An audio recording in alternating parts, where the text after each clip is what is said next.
Assalamualaikum warahmatullahi wabarakatuh. Sahabat sehat, selamat bertemu lagi dengan Rumah Akreditasi.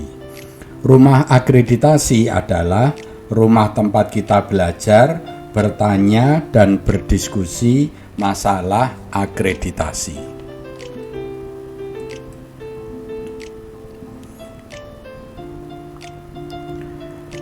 Kali ini kita akan membahas tentang register risiko. Ini adalah bagian dari manajemen risiko ya.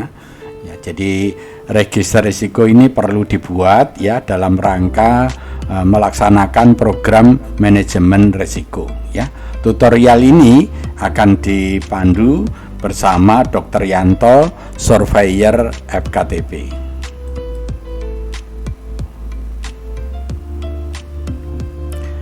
Baik, kita pelajari beberapa pengertian ya. Ini yang pertama adalah tentang risiko pelayanan. Jadi pelaksanaan kegiatan di FKTP atau di Fasiankes itu dapat menimbulkan risiko. Jadi kalau kita memberikan pelayanan baik di puskesmas di klinik, di laboratorium maupun di UTD, itu bisa menimbulkan risiko baik risiko itu pada pasien pada pengunjung, pada petugas maupun pada masyarakat di sekitar Risiko terhadap penggunaan layanan baik keluarga, masyarakat, petugas dan lingkungan itu perlu dikelola. Jadi risiko yang terjadi pada saat kita melaksanakan pelayanan di Fasiankes itu perlu dikelola Siapa yang mengelola? Penanggung jawab atau pelaksana dari Fasiankes itu Kenapa perlu dikelola? Ini merupakan upaya untuk mencegah dan atau meminimalisir agar risiko itu tidak terjadi, atau kalau terjadi itu tidak memberi akibatnya negatif atau memberikan kerugian. Jadi sekali lagi, kalau kita bekerja di Fasiankes itu bisa menimbulkan risiko. Nah, risiko itu perlu dikelola agar risiko itu bisa tidak terjadi, atau kalau terpaksa terjadi itu dampaknya itu ringan atau tidak menimbulkan hal-hal yang negatif. Nah, jadi itu gunanya kita melaksanakan program manajemen risiko.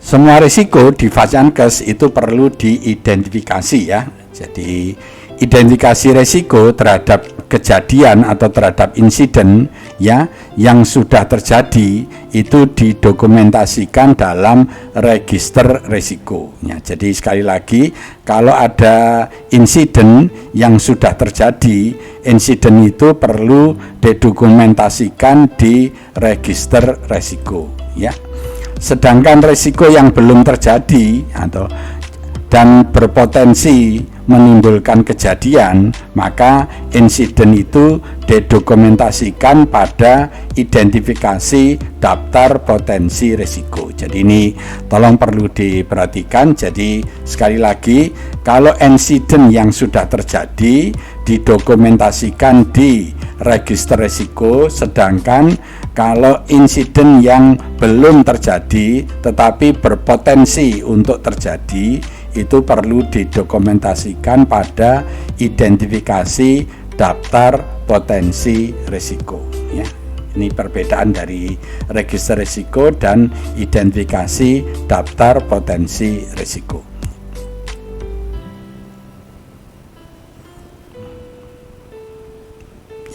Sekarang kategorinya risiko. Jadi risiko itu ada di mana aja Kalau di puskesmas jadi risiko itu bisa kita kategorikan risiko di KMP, risiko di UKPP maupun risiko di UKM. Nah, untuk yang di Vasankes yang lain ya menyesuaikan ya.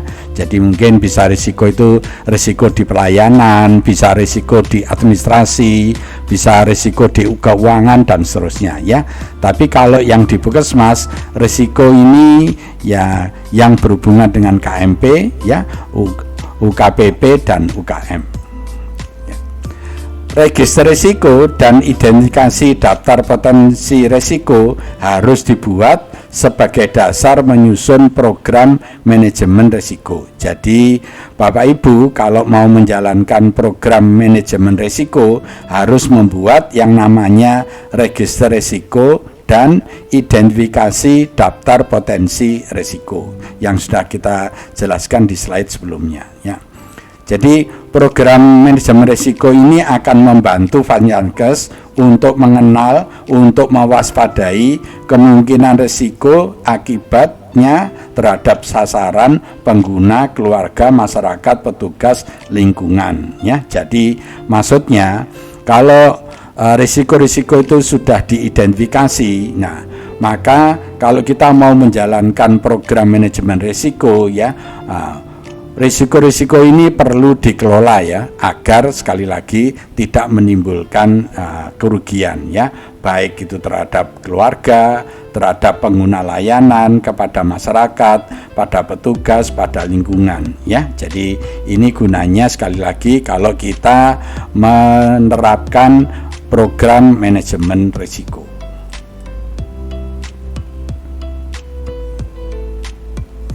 Baik, kita sekarang konsentrasi terhadap apa yang disebut register risiko. Ya. Jadi yang dimaksud register risiko adalah ya suatu alat ya untuk mendokumentasikan risiko-risiko dan tindakan untuk mengelola risiko tersebut. Ya. Jadi risiko-risiko itu baik yang sudah terjadi atau belum terjadi itu perlu diambil tindakan ya, agar risiko-risiko itu tidak memberikan kerugian ya. Kalau risiko itu belum terjadi, kita kelola agar risiko itu tidak terjadi. Tetapi kalau risiko itu sudah terjadi, kita kelola juga agar risiko itu tidak terulang kembali terjadi. Nah, jadi ini tujuan-tujuan untuk mengimplementasikan manajemen risiko. Jadi bisa dikatakan register risiko itu adalah kunci keberhasilan dalam mengelola suatu risiko. Jadi kalau kita sudah membuat register risiko, maka berdasarkan register risiko itu, risiko-risiko itu akan kita kelola, baik yang sudah terjadi maupun yang sebelum terjadi. Jadi bisa dikatakan sekali lagi berarti dengan membuat register risiko ini adalah kunci keberhasilan ya, agar risiko-risiko itu tidak terjadi atau minimal ya tidak menjadi sesuatu yang merugikan ya.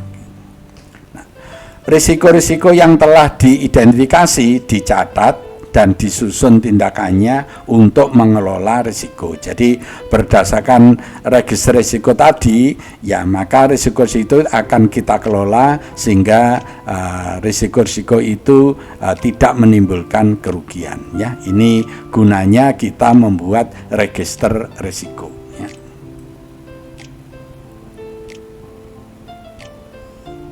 Kemudian apa aja isi dari register risiko yang mau kita buat itu? Jadi register risiko itu isinya yang pertama adalah unit kerjanya. Jadi kegiatan pelayanannya apa ya, kita tulis ya di register risiko itu ya. Jadi unit kerja itu bisa puskesmas, bisa klinik ya, kemudian bisa laboratorium, bisa UTD ya, dan bisa yang lainnya ya.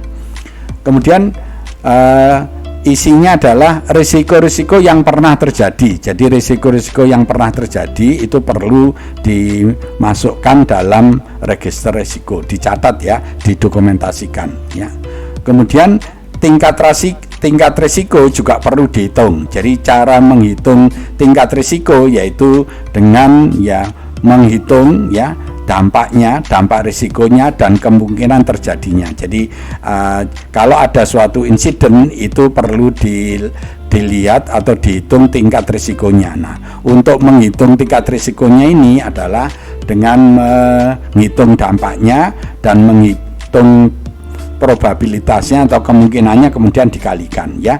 Perkalian antara dampak dan kemungkinan ini itu disebut tingkat risiko.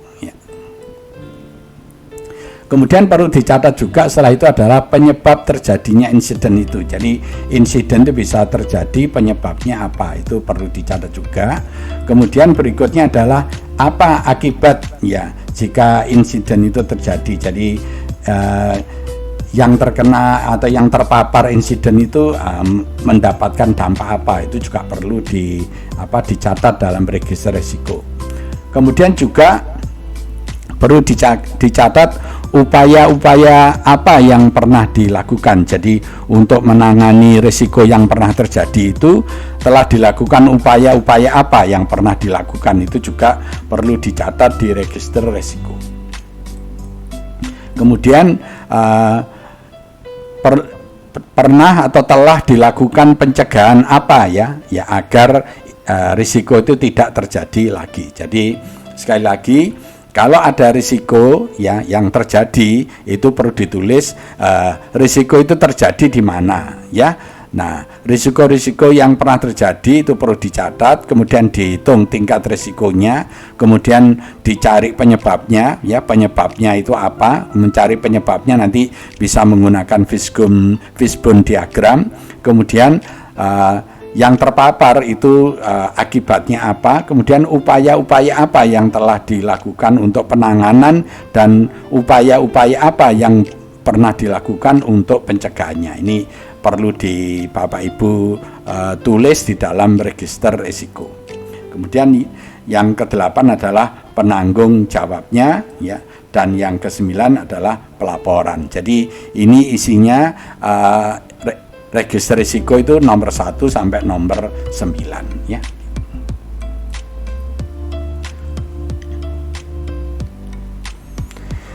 Ini kolomnya identifikasi risiko. Jadi kalau Bapak Ibu mau melakukan identifikasi risiko ya, membuat format seperti ini ya. Ya ini kita tiru aja, ini ya, berasal dari Kemenkes, saya kira ini ditiru aja ya.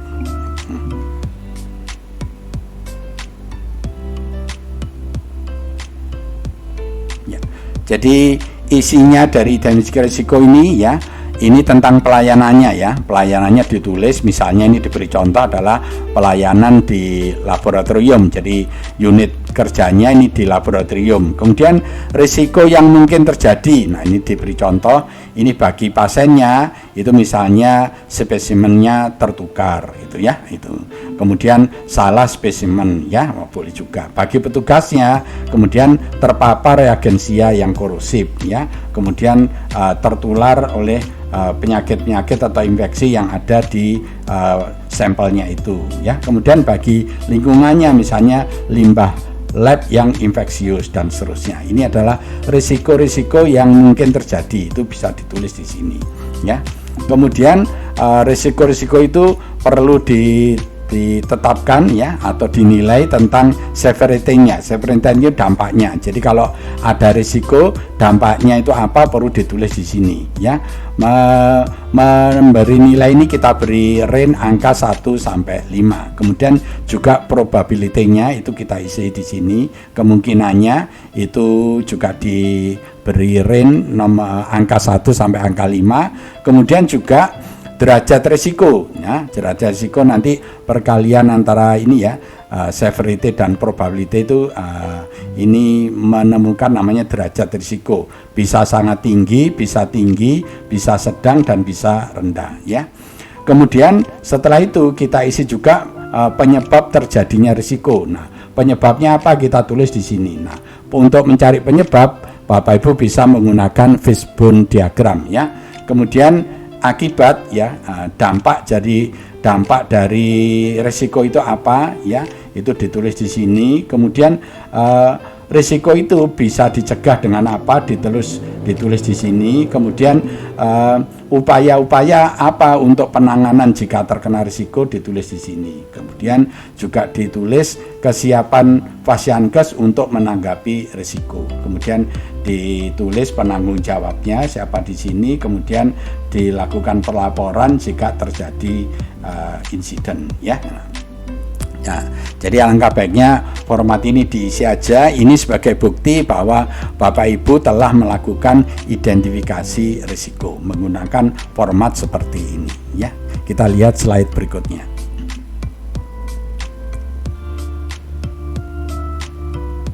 Ya. Kemudian kita lihat lagi sekarang isi identifikasi daftar risiko tinggi, ya. Jadi kalau identifikasi daftar yang berisiko, ya, isinya itu satu, ruang lingkupnya ditulis, ya, ruang lingkupnya mana, bisa puskesmas, ya, bisa klinik, bisa laboratorium, bisa UTD, ya. Kemudian areanya, lokasinya, bisa di laboratorium, bisa unit farmasi, bisa unit layanan umum dan seterusnya, ya. Kita tulis nanti. Kemudian sumber informasinya dari mana kok kita mengetahui bahwa ada risiko yang mungkin bisa terjadi. Kemudian risiko atau kondisi saat ini itu bagaimana, perlu ditulis di sini. Kemudian kontrol internal saat ini, ya, agar insiden itu tidak terjadi. Kemudian asesmen risiko, ya, jadi menghitung probabilitas, dampak dan kesiapan, ya, ini perlu ditulis juga. Kemudian peringkat prioritas risiko, ya, jadi kalau sudah ketemu banyak risiko itu perlu kita prioritaskan, ya. Untuk menghitung prioritas ini kita menggunakan RPN, ya, dan untuk RPN ini sudah kita buatkan videonya. Bapak Ibu nanti bisa melihat supaya bisa membuat peringkat risiko ini dengan sempurna, ya. Kemudian upaya terhadap risiko, jadi kontrol terhadap risiko itu apa yang dilakukan itu perlu juga ditulis. Kemudian strategi mitigasi, ya, untuk mengurangi risiko itu bagaimana, ya, itu juga perlu ditulis. Kemudian pemilik risikonya itu siapa, ya. Kemudian perlu juga dilakukan monitoring dan evaluasi. Jadi ini hal-hal yang perlu ditulis dalam identifikasi daftar risiko tinggi, ya. Nah, form untuk identifikasi proses, ya, berisiko tinggi itu kita buat bagam seperti ini, ya. Jadi Bapak Ibu bisa membuat seperti ini, kita ikuti aja. Jadi ruang lingkupnya itu apa? Katakanlah misalnya ini puskesmas, ditulis di sini.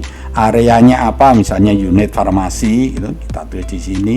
Sumber informasinya apa, ya?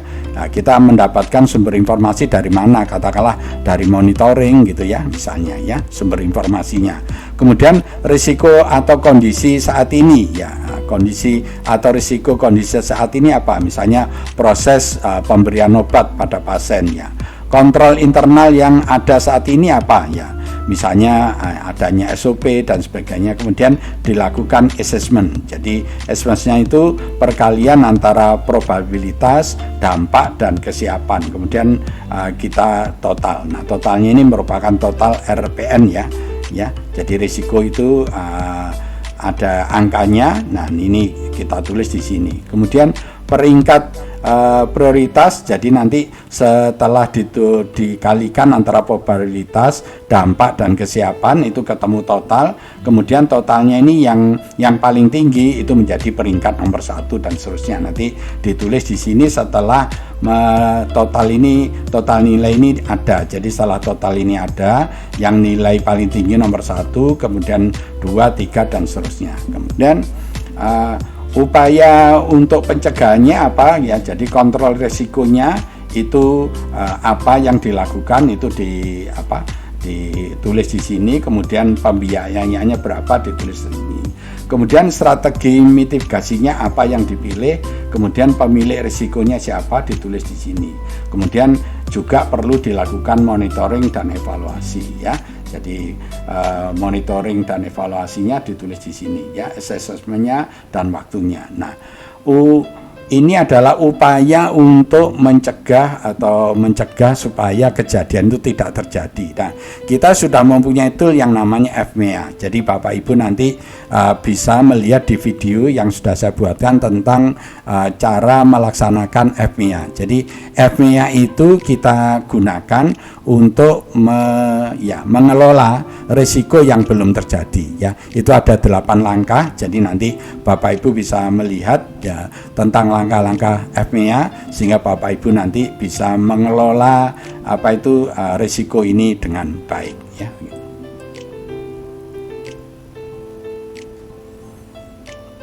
Ini tentang penilaian sistem atau kesiapan ya. Jadi ini ada 5 risiko ya. Tingkat risiko itu 1, 2, 3, 4, dan 5 ya. Nah, jadi deskripsinya kalau 1 disebut solid, kalau 2 disebut good, kalau 3 disebut fair, kemudian kalau 4 itu disebut poor, kemudian kalau 5 disebut non. Jadi cara menentunya begini. Jadi tingkat risiko itu 1 jika peraturannya itu ada, fasilitasnya ada, dan dilaksanakan. Berarti ini sempurna. Peraturan ada, fasilitas ada, dan dilaksanakan. Itu berarti kesiapannya baik. Berarti kita beri nilai 1 ya. Kemudian jika peraturannya ada, fasilitasnya ada, tapi tidak selalu dilaksanakan. Jadi tidak selalu ya, kadang dilaksanakan, kadang enggak. Jika seperti itu disebut good ya. Itu tingkat risikonya 2. Tetapi jika peraturannya ada, fasilitasnya ada, dan tidak dilaksanakan, itu fair. Kita beri angka 3. Kemudian jika peraturannya ada, fasilitasnya tidak ada dan tidak dilaksanakan, jadi 2 ya. Tidak dilaksanakan dan tidak ada fasilitas, hanya ada 1 peraturan aja, itu kita sebut poor. Itu nilai tingkat risikonya 4. Dan tingkat nilai risiko 5 jika tidak ada peraturan ya, tidak ada fasilitas, dan tidak pernah dilaksanakan. Jadi kalau semua tidak pernah dilaksanakan itu non ya, kita beri nilai 5. Ini jadi cara untuk menilai kesiapan ya, 1, 2, 3, 4, dan 5. Ini Bapak Ibu kuasai supaya nanti dalam mengisi kesiapan itu Bapak Ibu paham dan bisa mengisinya dengan baik ya. Kemudian bagaimana mengobati atau mengelola risiko ya, risk treatment. Jadi mengelola risiko ini ya, kontrolnya bisa hindari risiko. Jadi kalau ada risiko itu bisa dihindari ya. Jadi menghindari atau tidak terlibat dalam risiko itu termasuk pengobatan risiko ya. Jadi kalau bisa risiko itu dihindari ya.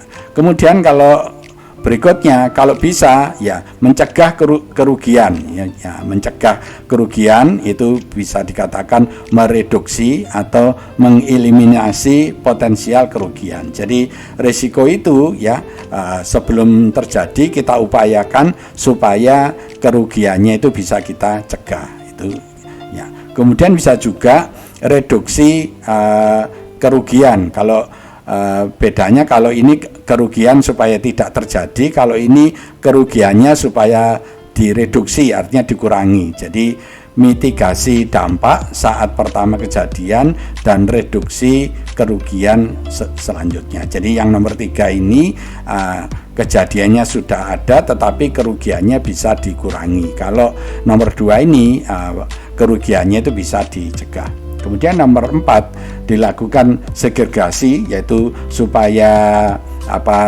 kerugiannya tidak banyak, maka perlu dilakukan pemisahan. Jadi kalau pemisahan maka kerugiannya juga terpisah ya, atau diduplikasi itu juga menjadi mengurangi kerugian. Kemudian bisa transfer ya. Nah, yang dimaksud transfer ini mereduksi kerugian dengan cara membuat kontrak ya. Kalau kita membuat kontrak dengan pihak ketiga, maka kerugian itu pihak ketiga yang akan tanggung, misalnya ikut asuransi dan sebagainya. Jadi ini yang disebut dengan mengelola dengan cara transfer ya. Berikutnya masih melanjutkan tentang risiko pengobatan atau pengelolaan risiko. Jadi kalau tentang keuangan itu bisa risiko retention, jadi risiko itu diambil itu bila Fasiankes berasumsi bahwa beban keuangan risiko itu lebih ringan daripada membayar asuransi. Jadi kalau kita membayar asuransi itu dianggap lebih besar, lebih berat, maka lebih baik risiko itu diambil. Itu yang dimaksud risk retention. Tetapi jika risiko itu lebih berat, ya lebih berat, artinya lebih berat kalau ditanggung sendiri, maka lebih baik itu memakai risk transfer. Artinya Fasiankes mentransfer risiko keuangan itu kepada pihak lain, misalnya kepada asuransi. Jadi ini dalam hal pihak keuangan itu hanya menghitung ya kerugiannya itu mau ditanggung sendiri atau diberikan pada pihak ketiga, dalam ini asuransi ya. Jadi ini perlu ditimbang-timbang. Kalau membayar asuransi itu ternyata dianggap lebih besar, maka ya diambil aja risiko itu yang disebut risk retention. Tetapi jika membayar asuransi ternyata masih lebih ringan dibanding dengan membayar sendiri risiko, maka itu yang disebut risk transfer ya. Dengan penjelasan ini supaya Bapak Ibu paham apa yang dimaksud risk retention dan risk transfer ya.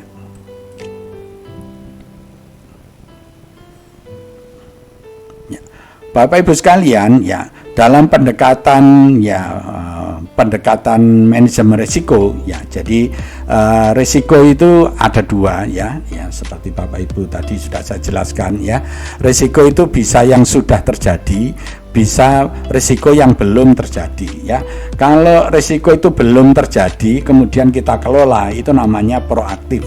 Tetapi jika kejadian itu atau risiko itu sudah terjadi baru kita kelola, itu namanya reaktif. Jadi ini bedanya proaktif dan reaktif. Jadi kalau proaktif kejadiannya atau risikonya itu belum terjadi, tetapi jika reaktif itu kejadiannya atau risikonya itu sudah terjadi ya.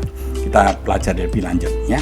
Nah, jika tidak ada kejadian atau kejadian itu belum terjadi, maka dilakukan identifikasi risiko-risiko yang mungkin terjadi. Jadi kalau tidak ada risiko atau risiko itu belum terjadi, maka dilakukan identifikasi risiko yang mungkin terjadi ya. Kemudian dilakukan analisis ya analisis itu untuk melihat dampaknya ya. Setelah dampaknya itu, jadi dalam hal ini yang lebih tepat itu menghitung RPN-nya ya, perkalian antara dampak ya, kemudian probability dan kesiapan ya. Perkalian ketiganya itu disebut RPN ya. Kemudian kalau sudah tahu itu kemudian diminimalisir, kemudian disusun dalam resiko ya. Nah, proses yang berpotensi ya banyak risiko itu perlu dilakukan desain ulang, yaitu menggunakan FMEA. Jadi suatu kejadian yang belum terjadi tetapi berisiko terjadi, itu kita perlu menggunakan tool ya untuk mengelola risiko tadi. Ya, tool itu namanya FMEA ya. Kita sudah membuatkan videonya, Bapak Ibu nanti tinggal menonton ini supaya paham tentang apa yang dimaksud FMEA. Nah, sekarang kita pindah ke reaktif. Jadi kalau reaktif itu reaksinya atau kejadiannya atau risikonya itu sudah terjadi ya, baru kita kelola ya. Jadi kalau ada kejadian ya, maka juga dilakukan severity assessment ya. Ya, kemudian dihitung derajat risikonya, kemudian risiko yang terjadi itu kemudian dianalisa menggunakan RCA. Nah, kita juga telah membuatkan video tentang RCA ini ya, tentang panjang lebar, sehingga Bapak Ibu nanti kalau menonton video ini sudah akan paham dan bisa melaksanakan RCA, dan itu perlu ditindaklanjuti agar kejadian itu tidak terulang lagi. Jadi intinya perlu kita simpulkan di sini Bapak Ibu sekalian. Kalau Bapak Ibu melihat suatu insiden yang belum terjadi dan insiden itu berpotensi terjadi, maka insiden itu perlu dikelola. Bagaimana cara mengelolanya? Yaitu dengan tool yang namanya FMEA. Tujuannya apa? Agar insiden itu tidak terjadi. Sebaliknya, Kalau insiden itu sudah terjadi, ya insiden yang sudah terjadi itu juga perlu dikelola. Nah, pengelolanya juga menggunakan toolnya namanya RCA. Jadi apa tujuannya dianalisis dengan RCA ini agar kejadian ya itu tidak terulang kembali. Nah ini semuanya adalah manajemen risiko ya dalam mengelola insiden baik secara proaktif maupun reaktif ya.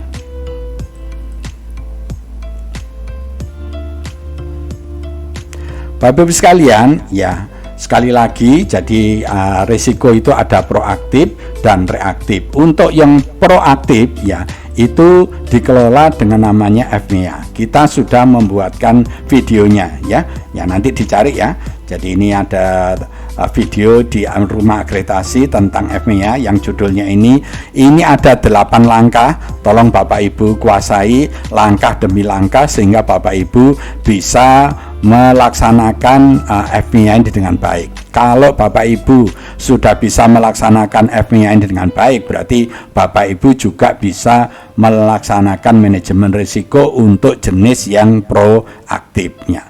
Sebaliknya, untuk yang reaktif itu adalah untuk kejadian yang sudah terjadi. Kita sudah membuatkan videonya juga, nanti dicari di sini yang berjudul RCA ya. Jadi nanti dengan Bapak Ibu menonton RCA ini sudah kita jelaskan langkah demi langkah, dan Bapak Ibu nanti kalau sudah menguasai ini berarti Bapak Ibu nanti juga bisa mengelola insiden yang sifatnya reaktif.